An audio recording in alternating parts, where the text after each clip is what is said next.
तो मेरे YouTube channel सरताज health में आपका स्वागत है। मेरे चैनल को लाइक कीजिए, सब्सक्राइब कीजिए।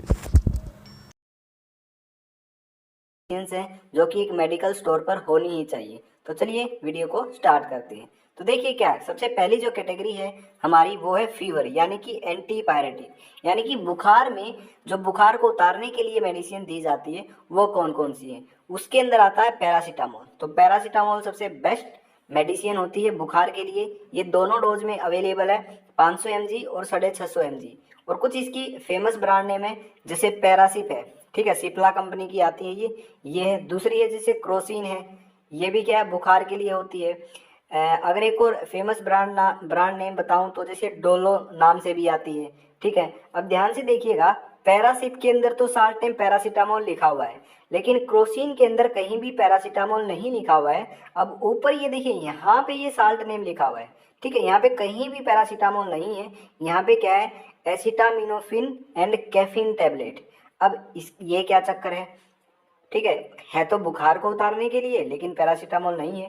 एक्चुअल में आप सोच रहे होंगे कि जो ये साल्ट नेम है एसिटामिनोफिन, ये बुखार के लिए यूज होता है। हाँ, ये बुखार के लिए यूज होता है। तो यहाँ पे मैं आपको एक इन्फॉर्मेशन देना चाहूँगा, पैरासीटामोल का ही दूसरा नाम क्या होता है, एसिटामिनोफिन होता है, ठीक है। तो it is also known as acetaminophen. तो कहीं भी कंफ्यूज मत होना, कहीं भी आपको साल्ट नेम में ये मिल सकता है तो वहाँ पे आप समझ जाना ये पीसीएम ही है, यानी पैरासीटामोल ही है, और बुखार के अंदर इसका यूज होता है। ओके, तो ये क्रोसिन के अंदर लिखा हुआ होता है। आगे जो कैटेगरी आती है पेन किलर यानी कि एनाल्जेसिक। कहीं भी हमारी बॉडी के अंदर पेन होता है तो उसको ठीक करने का ये काम करती है। मोस्टली जो ड्रग यूज की जाती है इसके अंदर वो की जाती है डिक्लोफिनिक और एसिक्लोफिनिक, ठीक है। लेकिन फिर कॉम्बिनेशन भी यूज किया जाता है, क्योंकि दर्द के साथ साथ थोड़ी बहुत हरकत भी होती है पेशेंट में, तो वहाँ पर इसका कॉम्बिनेशन भी यूज कर लिया जाता है। और दूसरा फायदा ये भी होता है कॉम्बिनेशन यूज करने का, इसका बेस्ट रिजल्ट होता है। क्यों, देखिए मैं आपको बताता हूँ। डिक्लोफिनिक है, ये तो पेन किलर है ही, लेकिन कभी कभी क्या है कॉम्बिनेशन यूज किया जाता है पैरासीटामोल के साथ। जैसे डिक्लोफिनिक और एसिक्लोफिनिक का को पैरासीटामोल के साथ कंबाइन करके लिया जाता है, ठीक है। अब ये कंबाइन करके क्यों लिया जाता है मैं आपको बताता हूँ। देखिए डिक्लोफेनिक जो मेडिसिन है उसके अंदर तो एनाल्जेसिक प्रॉपर्टी होती ही है, यानी कि इसके अंदर पेन को ठीक करने की प्रॉपर्टी तो होती है। लेकिन जो पैरासीटामोल होती है ना, इसके अंदर दोनों प्रॉपर्टी होती है, ये एनाल्जेसिक भी होती है और एंटीपायरेटिक भी होती है, यानी कि बुखार को उतारने का काम भी करती है और ये पेन को भी ठीक करती है। तो इसलिए इसका कॉम्बिनेशन अगर यूज किया जाएगा तो वहाँ पर बेस्ट रिजल्ट देखने को मिलेगा, ठीक है। तो मोस्टली ये यहाँ पे यूज की जाती है। जैसे डिक्लोफेनिक है, डिक्लो और पैरा का कॉम्बिनेशन है, एसिक्लो और पैरा का कॉम्बिनेशन है, और एक और मेडिसिन का कॉम्बिनेशन आता है निमोसलाइड। ये भी हमारी पेन किलर है जो कि पैरासीटामोल के साथ कॉम्बिनेशन में यूज की जाती है। अब देखिए जो निमोसलाइड के बारे में आपको बताता हूँ। निमोसलाइड जो ड्रग है वो एक्चुअल में बच्चों में कभी भी नहीं दी जाती है, क्योंकि इसका बहुत ही ज़्यादा साइड इफेक्ट होता है लीवर के ऊपर, ठीक है। हिपेटोटॉक्सिसिटी कोज करता है ये निमोसलाइड, यानी कि लीवर को डैमेज करने का काम करता है निमोसलाइड। इसलिए बच्चों के अंदर तो ये बैन है, बड़ों में भी ये बैन है, लेकिन डॉक्टर के द्वारा ही ये दी जाती है। डॉक्टर को पता होता है कि ये कब देनी है, ठीक है। तो पेशेंट को देखकर ही ये दी जाती है निमोसलाइड। तो इसलिए अपने आप से कोई भी मेडिसिन आपको नहीं लेनी चाहिए, क्योंकि आपको नहीं पता है कि कौन सी मेडिसिन कितनी डोज में लेनी चाहिए और किस मेडिसिन का क्या साइड इफेक्ट हो सकता है। तो इसलिए कोई भी जो मेडिसिन है वो बिना डॉक्टर के प्रिस्क्रिप्शन के या बिना डॉक्टर की सलाह के आपको नहीं लेनी चाहिए, ठीक है।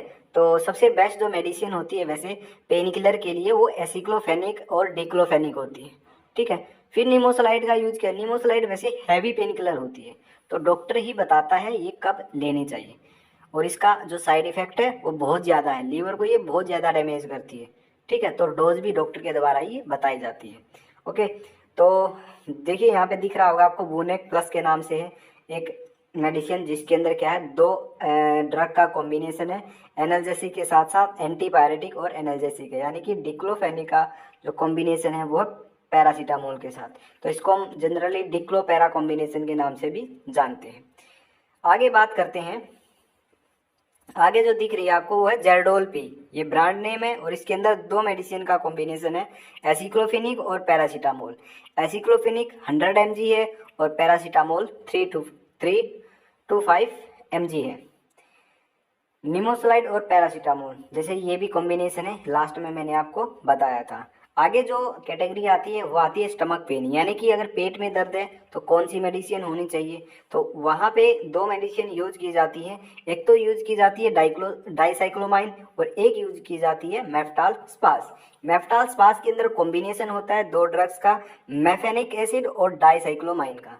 तो डाइसाइक्लोमाइन तो पेट दर्द के लिए ही है ही, और मेफेनिक एसिड है, ये भी दर्द को ठीक करती है। यानी कि मेफेनिक एसिड के अंदर भी दोनों प्रॉपर्टी होती है, एनाल्जेसिक भी और एंटीपायरेटिक भी, यानी कि बुखार में उतारने के लिए, बुखार को उतारने के लिए भी इसका यूज होता है। तो जो ज़्यादा प्रॉपर्टी है, ज़्यादा ये काम करती है मेफेनिक एसिड, वो है एंटीपायरेटिक। लेकिन इसके साथ साथ इसके अंदर एनाल्जेसिक प्रॉपर्टी है, इसलिए कॉम्बिनेशन में इसका यूज कर लिया जाता है, बेस्ट रिजल्ट आता है इसे। ठीक है, तो मेफ्टाल स्पास में मोस्टली मेडिकल स्टोर पर आपको क्या मिलेगा, मेफ्टाल स्पास के नाम से ये मिलेगी। और अगर गवर्नमेंट मेडिकल की बात करूँ तो वहाँ पे डाइसाइक्लोमाइन आपको मिल जाएगी। ठीक है, वहाँ पे कॉम्बिनेशन नहीं मिलेगा, तो वहाँ पे डाइसाइक्लोमाइन आपको मिल जाएगी। तो ये जो मेफ्टाल स्पास है ये बाहर मेडिकल स्टोर पर ही मिलती है, गवर्नमेंट के अंदर, गवर्नमेंट मेडिकल के अंदर ये नहीं देखने को मिलती है। नेक्स्ट जो हमारी कैटेगरी आती है, अगर आपके पेट में जलन है, स्टोमक इरिटेशन है, तो पेट में जलन है तो वहाँ पे एंटासिड लिए जाते हैं। जैसे डाइजीन सिरप है, ये बहुत ही ज़्यादा फेमस क्या है, सिरप है, जो कि अगर पेट में जलन है तो वहाँ पे ये लिया जाता है। तो आपको दिख रहा होगा डाइजीन नाम से है। ओके, तो ये वैसे डॉक्टर बताता है कि कितनी डोज लेनी चाहिए। जितने भी ये एंटासिड होते हैं ये अपने आप से नहीं लेने चाहिए। ऐसा नहीं है कि हर रोज़ आपको पेट में जलन हो रही है, हर रोज़ आप कितनी भी डोज अपने आप से ले रहे हो, तो बहुत ज़्यादा नुकसान पहुंचाता है आपकी बॉडी के अंदर। ठीक है, तो आगे देखिए, आगे आती है वोमिटिंग और गैस। ठीक है, अगर आप उल्टी है तो वहाँ पे कौन सी यूज की जाती है, उल्टी के अंदर यूज की जाती है ओंडेनसेट्रोन एंड डोमपेरिडोन, ये दो मेडिसिन है जो यूज की जाती हैं। और अगर गैस है किसी पेशेंट को तो वहाँ पे यूज की जाती है रेनिटिडीन एंड पेंटोप्रेजोल। तो पेंटोप्रेजोल का एक कैप्सूल आता है और रेनिटिडीन की यहाँ पे टैबलेट आती है। अब क्या होता है मैं आपको बताता हूँ, रेनिटिडीन जो होती है ना, इसके अंदर क्या देखने को मिला कि इसके बहुत ज़्यादा साइड इफेक्ट ये कोज कर देती है अगर ये हर रोज किसी पेशेंट के द्वारा रेगुलरली ली जा रही है। ठीक है, तो रेनिटिडीन ऐसा नहीं है कि अपने आप लोगे। तो एक्चुअल में क्या है मैं आपको बताता हूँ, एक स्टडी के अंदर दावा किया गया था कि रेनिटिडीन के अंदर कार्सिनोजेनिक है, मतलब कार्सिनोजेनिक प्रॉपर्टी पाई गई है, यानी कि कैंसर कोजिंग है। ठीक है, लेकिन कैंसर कोजिंग ये तभी हो सकती है जब बहुत ही ज़्यादा क्वांटिटी में हर रोज़ ये ली जा रही हो।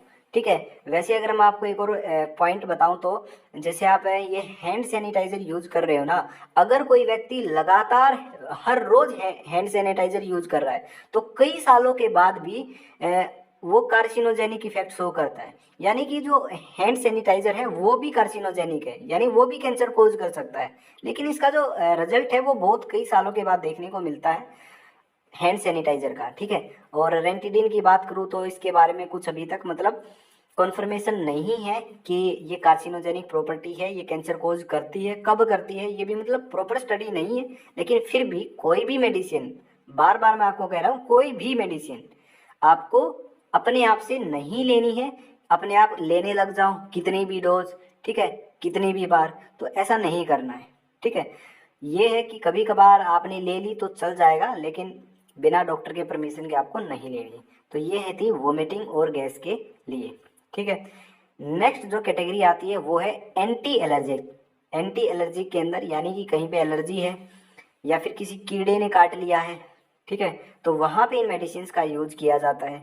ओके, तो पहली जो इसके अंदर आती है मेडिसिन वो है सिट्रिजिन और लेवोसिट्रिजिन के नाम से भी आती है। ठीक है, अलग अलग होती है, सिट्रिजिन और लेवोसिट्रिजिन दोनों ही एंटी एलर्जिक होती है। और आती है एविल। एविल बहुत ही फेमस ब्रांड नेम है, इसके अंदर जो साल्ट होता है वो होता है फिनेरमाइन, जो कि आपको यहाँ पे दिख रहा होगा फिनेरमाइन मेलेट। तो ये दोनों ही जो मेडिसिन है ये यूज की जाती हैं कहाँ, एलर्जी के अंदर यूज की जाती है। तो नेक्स्ट हमारी जो कैटेगरी है वो है एंटीबायोटिक्स। तो यहाँ पे कुछ ऐसी एंटीबायोटिक्स हैं जो कि मेडिकल स्टोर पर होनी ही चाहिए, जैसे कि अमोक्सिसिलिन एंड पोटासियम क्लेवनेट, जिसको हम अमोक्सिक्लेव के नाम से जानते हैं। ठीक है, ओफ्लोक्सासिन एंड ओरिंडाजोल, जो कि ओफ्लोक्स ओजेड से बहुत ज़्यादा फेमस है। ये जो ओफ्लोक्सासिन और ओरिंडाजोल है ये यूज की जाती है डायरिया के अंदर। अगर किसी को बहुत ज़्यादा दस्त लग गए हैं तो वहाँ पे ये यूज की जाती है, या फिर इंटेस्टाइन में इन्फेक्शन हो जाता है उसकी वजह से दस्त लग गए तो वहाँ पे इसका कॉम्बिनेशन यूज किया जाता है। सबसे पहले तो ओरिंडाजोल दी जाती है, अगर दस्त ठीक नहीं होते हैं तो वहाँ पे फिर ये ओफ्लोक्स ओजेड का यूज किया जाता है। सिफिक्जिम है, सिफ्रोफ्लोक्सासिन है, तो ये कुछ एंटीबायोटिक हैं जो एक मेडिकल स्टोर पर होनी जरूरी है। जैसे कि ये सिफिक्जिम है ना, ये जो ईएनटी वाला डॉक्टर होता है ना उसके द्वारा बहुत ज़्यादा यूज की जाती है। यानी कि जो आँख में नाक में इन्फेक्शन होता है, कान में इन्फेक्शन होता है ना, तो वहाँ पे इसका यूज किया जाता है। दांतों के अंदर जो इन्फेक्शन होता है तो वहाँ पे इसका यूज किया जाता है।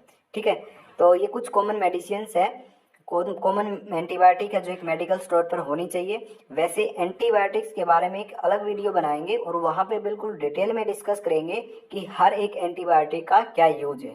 तो यहाँ पर आपको सिर्फ यही पता होना चाहिए कि ये कॉमन मेडिसिन है जो एक मेडिकल स्टोर पर होना ज़रूरी है। ठीक है, तो कुछ अदर मेडिसिन भी हैं जो होनी चाहिए।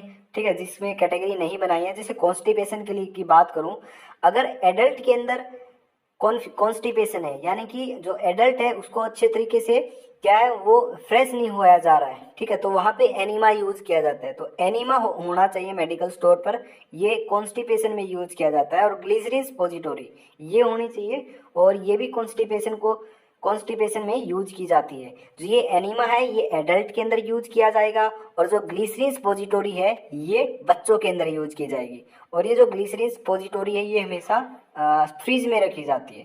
ठीक है, तो कहीं भी आप स्टोर पे जाओगे तो वहाँ पे फ्रिज में चेक करना, वहाँ पे ज़रूर मिलेगी। ठीक है, किसी भी मेडिकल स्टोर पर। नेक्स्ट है हमारा बी कॉम्प्लेक्स का कैप्सूल आता है, बिकासूल नाम से बहुत ज़्यादा फेमस है। ठीक है, तो अगर आपके मुंह में छाले हो गए हैं, माउथ अल्सर हो गया, तो वहाँ पे भी इसका यूज किया जाता है। नेक्स्ट जो मेडिसिन है वो है आइसोसोर्बाइड डाइनाइट्रेट। ये मेडिसिन भी बहुत ज़्यादा ज़रूरी है मेडिकल स्टोर पर रखनी, क्योंकि ये हार्ट अटैक अगर इसको आ जाता है या फिर चेस्ट पेन है किसी को बहुत ज़्यादा, तो वहाँ पे इसका यूज किया जाता है। ठीक है, ये आइसोसोर्बाइड डाइनाइट्रेट जो ये मेडिसिन है ये जीभ के नीचे रखी जाती है। ठीक है, तो वहाँ पे ये फास्ट एक्शन है इसका। अगर ये जीभ के नीचे रखी जाती है तो वहाँ से ये एब्जॉर्ब हो जाती है। ठीक है, तो तब ये अपना एक्शन शो करती है, तो इसलिए इसका फास्ट एक्शन होता है। ओके, तो ये हमारी कुछ अदर मेडिसिन थी। जैसे मैं दिखाऊँ, ये एनिमा की स्ट्रक्चर है, और ये आपको दिख रही होगी, ये हमारी स्पोजिटोरीज हैं, ग्लिसरीन स्पोजिटोरीज हैं जो फ्रीज में मिलेंगे आपको हमेशा। ठीक है, तो ये जैसे बिकासूल के कैप्सूल है, बी कॉम्प्लेक्स के, जो माउथ अल्सर में यूज किए जाएंगे। ये आइसोसोर्बाइड डाइनाइट्रेट है जो कि हार्ट अटैक या चेस्ट पेन के अंदर यूज की जाएंगी। ठीक है, तो ये कुछ कॉमन मेडिसिन थी जो आज की वीडियो में हमने डिस्कस की हैं। आई होप आपको ये पता लगा होगा ऐसी कौन सी मेडिसिन है और जो मेडिकल स्टोर पर यूज की जाती हैं, आपको समझ भी आया होगा। तो आज की वीडियो में बस इतना ही, तो मिलते हैं नेक्स्ट वीडियो के अंदर।